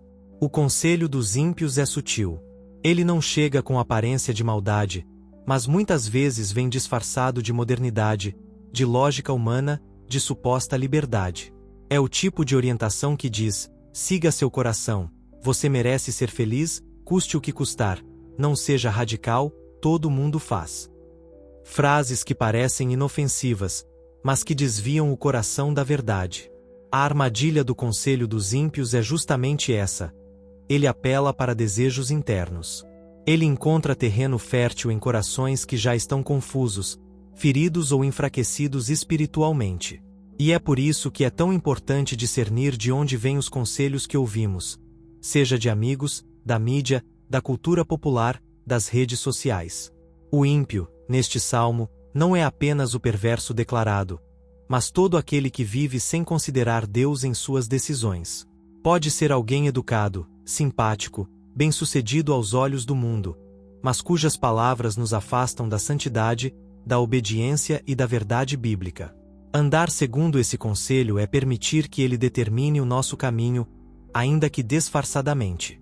O que começa com um conselho, termina em um estilo de vida. É por isso que o salmista alerta primeiro sobre o conselho, depois sobre o caminho e, por fim, sobre a roda dos escarnecedores. O desvio é progressivo. Primeiro ouvimos, depois seguimos, e por fim nos acomodamos no erro. É assim que muitos vão se afastando de Deus sem perceber. Param de meditar na palavra, trocam a sabedoria divina pelas opiniões humanas. Com o tempo, o coração esfria, a consciência se silencia, e a alma se acostuma com o pecado. E quando damos por nós, já não discernimos mais o certo do errado, porque deixamos de ouvir a voz do Senhor para seguir a voz do mundo. A única forma de resistir ao conselho dos ímpios é estar firmemente enraizado na palavra de Deus. Quando conhecemos a verdade, conseguimos identificar a mentira. Quando temos intimidade com o Espírito Santo, sentimos quando algo não vem de Deus, mesmo que pareça bom. Não é sobre fanatismo, mas sobre vigilância. Não é sobre viver desconfiado de tudo, mas sobre andar com discernimento. E esse discernimento não se conquista da noite para o dia. Ele é fruto da prática, da devoção, da maturidade espiritual. Se queremos permanecer no caminho dos justos, precisamos ser intencionais em rejeitar os conselhos que nos afastam do Senhor. Precisamos rodear-nos de pessoas que nos levem para mais perto de Deus, que confrontem nosso pecado com amor, que nos lembrem das promessas eternas quando estivermos fracos. E precisamos pedir diariamente que o Espírito Santo nos alerte, nos corrija, nos guie. Porque, muitas vezes, o que nos parece apenas uma ideia interessante pode ser o primeiro passo para a ruína. E o que nos parece restritivo na palavra é, na verdade, proteção do alto. Que sejamos, portanto, vigilantes. Que o nosso coração esteja tão alinhado com a verdade que nenhum conselho ímpio encontre abrigo em nós. Que a voz de Deus seja sempre a mais alta e clara em nossos ouvidos. Porque andar segundo o conselho dos ímpios pode parecer confortável no início, mas sempre nos leva para longe do propósito. E longe do propósito, tudo perde o sentido. Capítulo 15, firmado junto às águas. Como manter a alma nutrida mesmo em tempos difíceis. Uma das imagens mais poderosas do Salmo 1 é a da árvore plantada junto a ribeiros de águas. Essa metáfora não foi escolhida por acaso. Em uma terra árida como a de Israel, onde o clima pode ser severo e os recursos hídricos escassos, uma árvore que cresce firmemente junto a um ribeiro representa não apenas sobrevivência, mas abundância. Ela tem acesso constante à água, independentemente das estações. Enquanto outras plantas murcham sob o calor escaldante ou morrem na seca, essa árvore continua firme, verde e frutífera, porque sua fonte de nutrição é constante. Assim é a vida do justo que se alimenta da palavra e vive em comunhão com Deus. Ele tem raízes profundas em uma fonte que nunca seca. Nos tempos difíceis, essa imagem ganha ainda mais significado. Porque é justamente nos desertos da vida que revelamos onde estão plantadas as nossas raízes. Quando a dor bate, quando os sonhos são frustrados, quando as portas se fecham ou quando parece que Deus está em silêncio, o justo não desmorona, ele permanece. Não porque é mais forte que os outros, mas porque está enraizado em uma fonte invisível, eterna, espiritual. Enquanto os ímpios são como palha levada pelo vento, o justo é árvore. Permanece, resiste, cresce, mesmo quando tudo ao redor desaba. Ele não depende das circunstâncias para ter paz. Ele não precisa de reconhecimento para ter propósito. A sua força vem de dentro, de uma conexão constante com o Senhor. Mas é importante lembrar que estar plantado junto às águas não significa que não haverá luta. Significa que há sustento durante a luta. O rio da presença de Deus flui mesmo em tempos de crise, mesmo quando os sentimentos oscilam, mesmo quando as respostas demoram. E quanto mais profundas são as raízes, mais firme será a árvore. Essa profundidade se constrói em silêncio, na prática diária da devoção, na entrega sincera, no arrependimento constante, na confiança mesmo sem ver. É nesses momentos que a alma encontra nutrição verdadeira, não baseada em sensações, mas em promessas. Além disso, uma árvore plantada junto ao ribeiro não apenas sobrevive, ela frutifica. E isso nos ensina que Deus não quer apenas que resistamos ao mal, mas que sejamos instrumentos de vida para outros. Os frutos do justo abençoam, alimentam, curam. Sua vida se torna um testemunho visível da fidelidade divina. E é exatamente nos tempos difíceis que esse testemunho brilha mais forte. Porque, enquanto todos esperam ver desânimo, encontram esperança. Onde esperavam ver revolta, encontram gratidão. Onde esperavam ver desistência, encontram firmeza. É assim que o justo revela o caráter de Deus, vivendo como uma árvore, mesmo em meio à sequidão. Por isso, o nosso maior investimento espiritual deve ser aprofundar nossas raízes. Meditar na palavra, orar com sinceridade, andar com os olhos voltados para o céu. Buscar o Senhor não apenas quando tudo vai bem, mas principalmente quando tudo parece ruir. Porque é nesses momentos que a fé verdadeira se prova. Que nossa vida seja como essa árvore, plantada, regada, sustentada. Que nossos frutos sejam visíveis, mas que nossas raízes sejam ainda mais profundas. Porque o que nos mantém de pé não é o aplauso, nem o conforto, é a água viva que vem do trono de Deus e que jamais deixará de fluir para aqueles que o buscam com sinceridade. Capítulo 16. A roda dos escarnecedores. O último estágio do afastamento de Deus. O Salmo 1 nos mostra uma progressão silenciosa e devastadora que leva ao distanciamento de Deus. Começa com o conselho dos ímpios, depois se avança ao caminho dos pecadores, e por fim, chega-se à roda dos escarnecedores. Esse terceiro estágio não é apenas um passo adiante, é o abismo. Sentar-se entre os escarnecedores significa mais do que se associar com quem pratica o mal. É se acomodar na zombaria, no desprezo às coisas sagradas, na inversão de valores. É o ponto onde o pecado já não incomoda, onde o coração está endurecido, e onde a alma começa a fazer piada daquilo que antes temia. É uma posição de cinismo espiritual, de desprezo ativo à verdade. Quem chega aqui não apenas se afastou de Deus, agora se opõe abertamente a Ele. A roda dos escarnecedores representa a comunhão com quem vive em oposição à santidade. E isso nos ensina algo terrivelmente atual. Aquilo que toleramos, com o tempo, acabamos aprovando, e o que aprovamos, eventualmente, nos transforma. O escarnecedor é aquele que perdeu o temor. Não se trata apenas de alguém que não crê em Deus, mas de alguém que faz troça da fé, que considera os mandamentos como bobagens ultrapassadas, que olha com desdém para quem ainda vive pela Bíblia. Ele ocupa seu lugar na roda, um lugar confortável, de pertencer, de influência. E é exatamente isso que torna esse estágio tão perigoso, porque quem chega ali já não quer mais sair. Há prazer na zombaria. Há senso de superioridade. Há orgulho espiritual disfarçado de intelectualidade, sarcasmo e frieza. A verdade é que ninguém chega à roda dos escarnecedores de um dia para o outro. O processo começa quando deixamos de filtrar os conselhos que ouvimos. Quando começamos a andar com os valores errados, depois a nos acostumar com práticas erradas, e finalmente, a nos identificar com quem se opõe a Deus. É uma descida lenta, confortável e destrutiva. E por isso, a vigilância deve ser constante. O problema não está apenas nas companhias que temos, mas em como essas companhias moldam nossa forma de pensar, de sentir, de reagir. A zombaria pode se infiltrar em nós sem percebermos, quando tratamos a santidade com leveza, quando relativizamos o pecado, quando preferimos rir do erro a chorar por ele. Por outro lado, quem se recusa a se assentar nessa roda é frequentemente visto como antiquado, rígido ou até hipócrita. Mas essa separação não é arrogância, é obediência.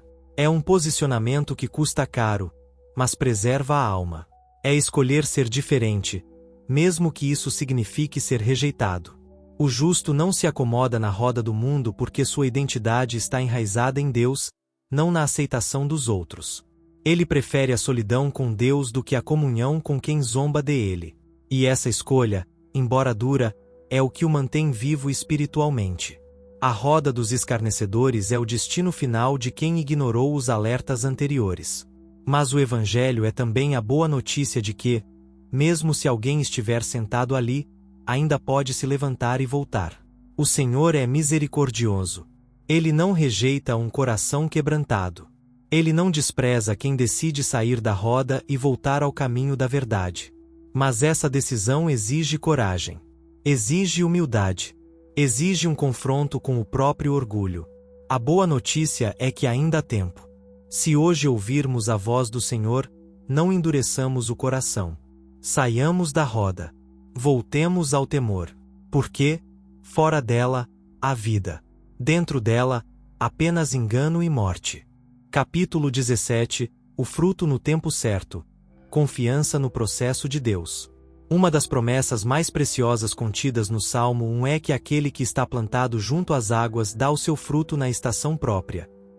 Essa afirmação carrega uma sabedoria profunda. Deus trabalha com tempos e processos. Em uma cultura marcada pelo imediatismo, onde tudo precisa acontecer rápido, a palavra nos ensina a confiar no tempo certo, na estação determinada por Deus. O justo não frutifica antes da hora, nem fora do tempo. Ele frutifica quando suas raízes estão prontas, quando o processo interno está completo, quando a estação chega. Isso nos ensina que a espera não é perda de tempo, é preparação. A árvore precisa crescer, amadurecer, fortalecer seus galhos antes de suportar o peso dos frutos. E o mesmo acontece conosco. Quantas vezes queremos resultados agora? Queremos ver transformação, colheita, portas abertas, recompensas, mas sem passar pela etapa do crescimento invisível, do trabalho silencioso, da fidelidade no oculto. No entanto, o fruto só é verdadeiro quando nasce de um processo legítimo. Quando vem fora do tempo, ele pode até parecer bonito por fora, mas está verde, amargo e não sustenta. Deus, em sua sabedoria, sabe o momento exato de permitir que frutifiquemos. Às vezes, isso significa permanecer firmes em estações longas de aparente esterilidade, onde tudo parece parado, mas onde Ele está fortalecendo nossas raízes. Está nos ensinando a depender dele, não dos resultados. Está moldando nosso caráter para que, quando o fruto vier, ele glorifique ao Senhor e não a nós. É preciso aprender a confiar no processo. A árvore não se desespera com as estações. Ela permanece firme. O inverno chega, as folhas caem, o vento sopra forte, e ainda assim, ela continua ali, porque sabe que sua fonte está no ribeiro. E quando a primavera chega, ela floresce naturalmente. O justo é como essa árvore. Ele não se apressa, porque conhece o caráter de Deus. Ele não compara sua estação com a dos outros, porque sabe que cada árvore tem seu tempo. Ele não se angustia com a demora, porque entende que Deus não está atrasado. Ele está preparando tudo para que o fruto seja abundante, doce e duradouro. Confiar no tempo de Deus é também um ato de humildade. É reconhecer que não somos senhores da nossa própria história. É abrir mão do controle e aceitar que os planos do Senhor são mais altos, mais sábios e mais perfeitos. Às vezes, Ele nos priva do fruto hoje para nos preservar de algo que não vemos. Outras vezes, Ele estende o processo para nos fazer crescer por dentro antes de nos exaltar por fora. E sempre, Ele faz isso por amor. O justo entende isso. Ele vive pela fé, não pela ansiedade. Ele continua semeando, regando, cuidando, mesmo quando ainda não vê nada. Porque ele sabe, o fruto virá. Não no nosso tempo, mas no tempo certo, o tempo de Deus. Por isso, se você está passando por um tempo de espera, não desanime. Continue firme. Continue confiando. Continue enraizado na palavra. O Senhor é fiel. E quando a estação chegar, o fruto será visível. Ele alimentará a outros, será testemunho vivo da graça, e mostrará que vale a pena confiar no processo de Deus. Porque aquele que planta com lágrimas, colhe com alegria. E aquele que está plantado junto às águas, jamais será envergonhado. Capítulo 18. A prosperidade do justo. Mais do que bens, uma vida que floresce com Deus. O Salmo 1 declara de forma direta: tudo quanto ele faz prosperará. À primeira vista, essa frase pode ser facilmente mal interpretada, especialmente em um tempo onde a ideia de prosperidade tem sido distorcida por visões materialistas e triunfalistas. Muitos pensam que prosperar significa apenas ter dinheiro, status, reconhecimento ou sucesso aos olhos do mundo. Mas a prosperidade descrita na Bíblia vai muito além das aparências. Ela fala de plenitude, de propósito cumprido, de vida frutífera segundo os padrões de Deus. O justo próspera porque está em sintonia com o céu, porque seu coração pulsa com os valores do reino, porque sua vida flui a partir de uma fonte inesgotável que não depende das circunstâncias externas. A prosperidade bíblica é silenciosa, muitas vezes invisível para quem observa de fora. Ela se manifesta em paz durante a tempestade, em alegria mesmo na escassez, em firmeza mesmo diante das perdas. O justo próspera porque está onde Deus o plantou, fazendo o que Deus o chamou para fazer, e isso gera um impacto eterno, ainda que o mundo não o aplauda. Prosperar, nesse sentido, é cumprir a vontade de Deus com fidelidade, é viver com integridade, é gerar frutos que permanecem. Pode não haver fama, pode não haver riquezas acumuladas, mas há sentido, há estabilidade, há bênção que se transmite por gerações.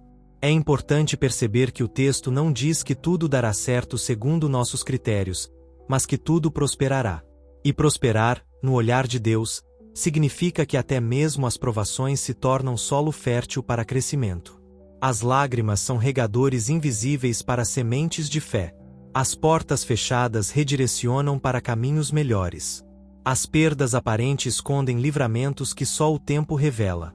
Nada é desperdiçado na vida de quem está plantado em Deus. Tudo coopera, tudo contribui, tudo é usado, e é isso que gera prosperidade.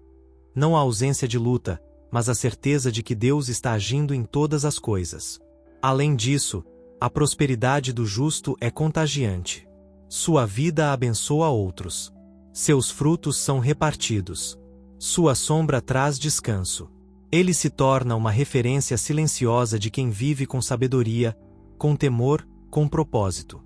E isso é precioso demais em um mundo marcado por pressa, vaidade e instabilidade. O justo próspera porque não vive para si. Ele sabe que sua vida é um canal. E quanto mais ele entrega, mais Deus derrama. Porque quem é fiel no pouco, recebe mais não para acumular, mas para multiplicar. Por isso, não se deixe enganar por definições rasas de sucesso.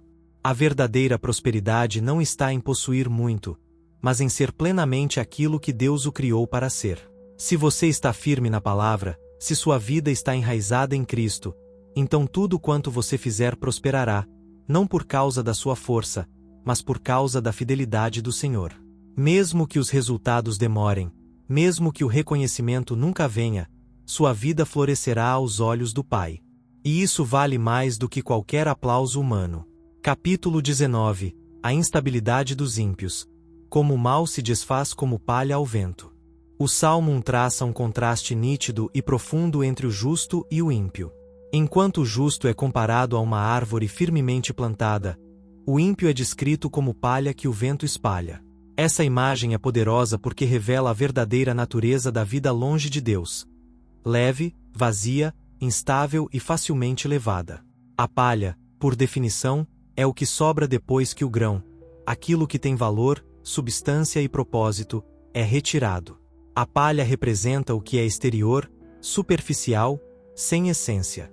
Pode até se parecer com algo vivo, mas basta um sopro para ser levada e desaparecer. Assim é a vida do ímpio, sem raízes, sem direção, sem firmeza real. É importante entender que essa instabilidade nem sempre é visível à primeira vista. Muitas vezes, os ímpios parecem prosperar, parecem invencíveis, ostentam poder e segurança. Mas isso é aparência. Suas conquistas não têm alicerces eternos. Seus valores são frágeis. Sua paz é temporária. Quando os ventos da vida sopram, seja pela crise, pela morte, pela solidão ou pela própria consciência, tudo o que construíram se desfaz. Não porque Deus os castiga instantaneamente, mas porque fora dele, tudo é areia movediça. A palha pode até flutuar por um tempo, mas nunca permanece. Não há estabilidade real para quem não tem suas raízes em Deus. A comparação com a palha também aponta para a ausência de propósito verdadeiro. A palha não alimenta, não edifica, não sustenta. É descartada. E assim é a existência marcada por egoísmo, orgulho, falsidade e rebelião contra Deus. Mesmo que pareça brilhante, é vazia. Mesmo que chame atenção, não transforma. E essa realidade é dolorosa, especialmente quando percebemos que muitos caminham nesse rumo sem nem se dar conta. Vivem para si, se afastam da verdade, rejeitam a palavra, e aos poucos, vão perdendo o senso de eternidade. Até que, um dia, percebem que tudo em que confiaram se foi, levado pelo vento, pela passagem do tempo, pela fragilidade da vida. Mas essa imagem também é um alerta. Porque todos nós, em algum momento, corremos o risco de nos comportar como palha. Quando agimos sem ouvir a voz de Deus, quando tomamos decisões guiados por orgulho ou vaidade, quando buscamos a aprovação do mundo em vez da aprovação do céu. Ser palha não é apenas uma condição dos outros. Pode ser um estado ao qual somos levados se deixamos de nos alimentar da palavra. Por isso, o chamado do Salmo 1 é urgente. Precisamos decidir onde estaremos plantados. Porque o vento virá. As crises virão. As perguntas sem resposta virão. E só permanecerá de pé quem estiver firmado em Deus. No fim, o justo permanece e frutifica. O ímpio é levado e some. Essa é a diferença entre o que tem raiz e o que tem apenas aparência. E é por isso que Deus não se impressiona com números, com fama, com poder. Ele olha o coração. Ele vê quem está plantado e quem está flutuando. Que nossa vida não seja como a palha, leve, inconstante, superficial, mas como árvore firme, cheia de vida, inabalável. Porque quem está com Cristo permanece. O resto, o vento leva. Capítulo 20, o juízo do Senhor. Quando o caminho do justo e do ímpio são revelados. O Salmo 1 termina com uma afirmação solene e definitiva. Pois o Senhor conhece o caminho dos justos, mas o caminho dos ímpios perecerá. Essa declaração nos leva ao ponto culminante de toda a mensagem: o juízo.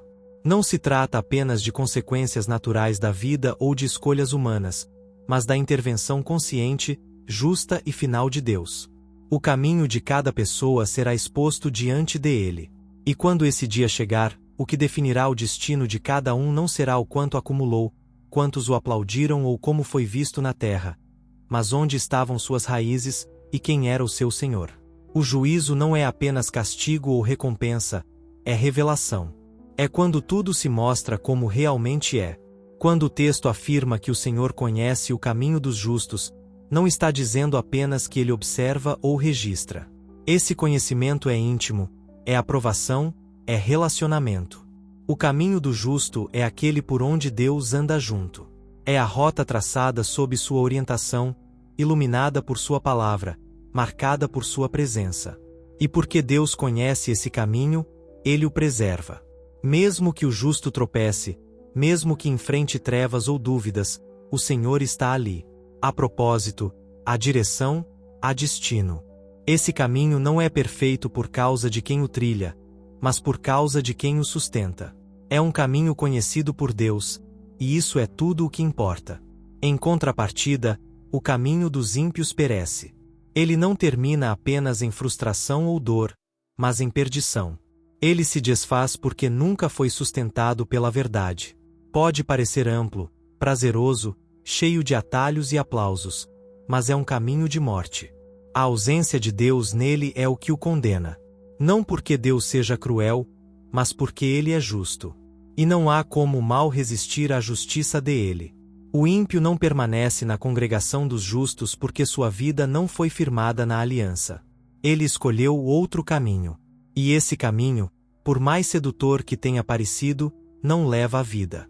O Salmo 1, ao longo de seus versículos, vai nos levando por uma estrada de contrastes. 2 caminhos.